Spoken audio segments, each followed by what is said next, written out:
గత వారం రోజులుగా ఏం జరిగిందో ఒక్కసారి మీరు ఆలోచించాలని చెప్పి నేను కోరుతా ఉన్నా. ఒక ఆడ కూతురికి అన్యాయం జరిగితే, ఒక మైనర్ బాలికకి అన్యాయం జరిగితే ఈ రాష్ట్రంలో ఉన్న ప్రభుత్వం మీద దున్నపోతు మీద వానబడ్డట్టు కూడా కాలే.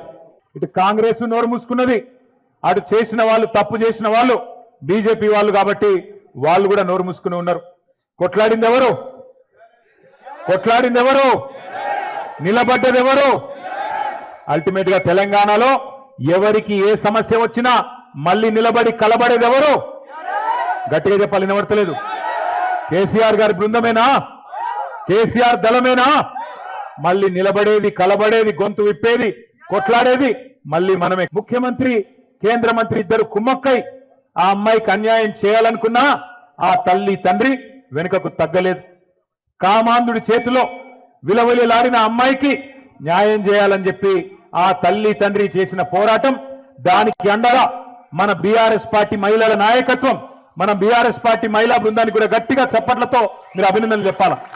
ఎక్కడికక్కడ పోరాటాలు చేసి మహిళా కమిషన్, డీజీపీ అంబేద్కర్ గారి దగ్గరికి పోయి మన మహిళా నాయకత్వం మొత్తం కాళికాదేవిలాగా విరుచుకుపడి మరి ఎక్కడి వారక్కడ నిలదీస్తే మన పెద్దలు, మన party general secretary doctor RS Praveen Kumar గారికి కూడా గట్టిగా చప్పట్లతో అభినందనలు చెప్పాలా. ఆయన ఒక మాజీ ఐపీఎస్ అధికారి, అన్ని విషయాలు తెలిసినవాడు. అందుకే గట్టిగా పోరాటం చేస్తే ఆ అమ్మాయి తరపున మన బీఆర్ఎస్ శ్రేణులు కానీ, మహిళా నాయకులు కానీ, విద్యార్థి సంఘాలు కానీ, సోషల్ మీడియా వారియర్స్ కానీ ఈ పోరాటంతో చివరికి నిన్న మరి ఆయన లొంగిపోయిండో, అరెస్ట్ అయిండో, ఆ డ్రామా నడుస్తున్నది. కానీ మొత్తానికి ఇవాళ ఆ అమ్మాయికి కొంత న్యాయం జరిగే పరిస్థితి వచ్చింది.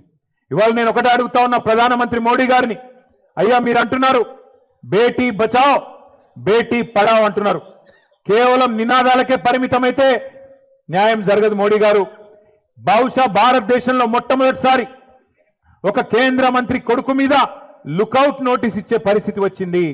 కేంద్ర మంత్రిని ఇవాళ మీరు బర్తరఫ్ చేయకపోతే ఇక్కడ విచారణ సజావుగా జరిగే పరిస్థితి లేనే లేదు. ఎందుకంటే ఆ తప్పు చేసిన వ్యక్తిని దాచిపెట్టింది ఎవరు?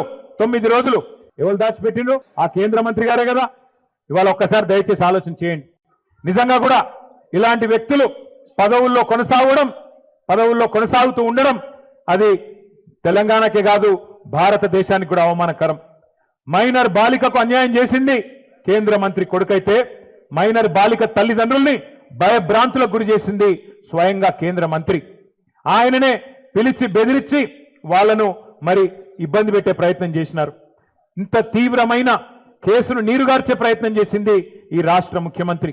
హనీ ట్రాప్ అని మీడియాను మనీ ట్రాప్ లో వేసి మీడియాను గొంతు నొక్కి వాళ్ళను కూడా వార్తలు రానియకుండా చేసింది ముఖ్యమంత్రి, కేంద్ర మంత్రి ఇద్దరు కలిసిపెట్టిదంతా మీకెందుకు చెప్తున్నాను మీరు అనుకోవచ్చు.